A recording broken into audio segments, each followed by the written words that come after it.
ជារៀបសួរថ្ងៃហ្នឹងខ្ញុំមកបង្ហាញពីការយកប្លង់ AutoCAD ទៅដាក់ក្នុង Word ដើម្បីឲ្យវាស្អាតអញ្ចឹងណាអញ្ចឹងដូចជានេះប្លង់ AutoCAD របស់ខ្ញុំខ្ញុំមានប្លង់ AutoCAD នេះអញ្ចឹងដើម្បីយកប្លង់ AutoCAD នឹងទៅដាក់នៅក្នុង Word ឲ្យស្អាតបានដំបូងយើងត្រូវចូលកន្លែង File នេះកន្លែង File នេះមកចុចលើវាមកយកពាក្យ Export នេះមកចុចលើវាមកមកនេះកន្លែងនេះយើងរើសទីតាំងកន្លែងយើងដាក់ថាយើងដាក់នៅកន្លែងណាអញ្ចឹងណាតើមកយើងធ្វើការរើសកន្លែងនេះយើងត្រូវរើសយក file នេះ file នេះហើយចុងក្រោយវាមាន WM app អញ្ចឹងកន្លែងនេះយើងដូរឈ្មោះដាក់ឈ្មោះឲ្យដាក់ទៅតែខ្ញុំដាក់ឈ្មោះនឹងមិនដោយតើមកយើង save វាមកក្រោយពី save ហើយយើងត្រូវ select លើប្លង់ដែលយើងចង់ import វានឹងអញ្ចឹងខ្ញុំចង់ import ប្លង់នេះអញ្ចឹងខ្ញុំ select ប្លង់នេះមកselect បានហើយយើងចុច enter ឬក៏ space អញ្ចឹងណាប្លង់នឹងវារត់ទៅកន្លែងនេះយើងដាក់ហើយអញ្ចឹងដើម្បីនេះខ្ញុំទៅបង្ហាញក្នុង Word មកតើមកយើង import ហើយយើងបើក Word មួយមក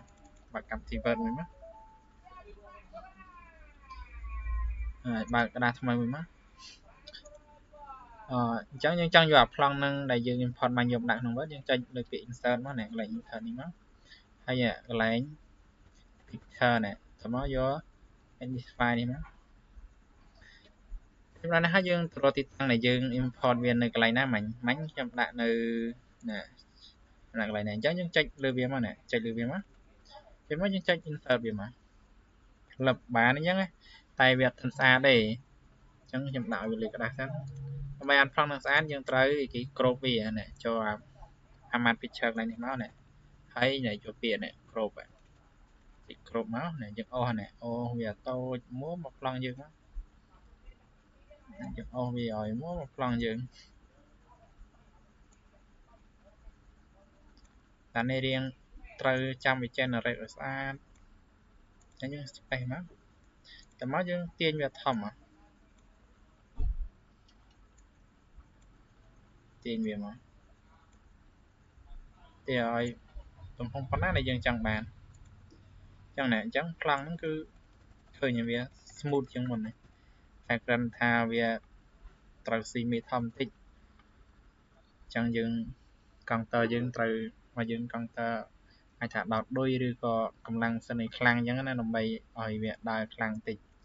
អញ្ចឹងឃើញច្បាស់វាត្រូវ generate ច្បាស់ដែរណាអញ្ចឹងវីដេអូមានតែប៉ុណ្ណេះឯងហើយមានចង្អុលត្រង់ណាអីអាចសួរបន្ថែមបានអញ្ចឹងខ្ញុំនឹងធ្វើវីដេអូបន្តបន្ទាប់ថែមទៀតតែវីដេអូនេះសូមបញ្ចប់ប៉ុណ្ណេះឯងសិនសូមអរគុណ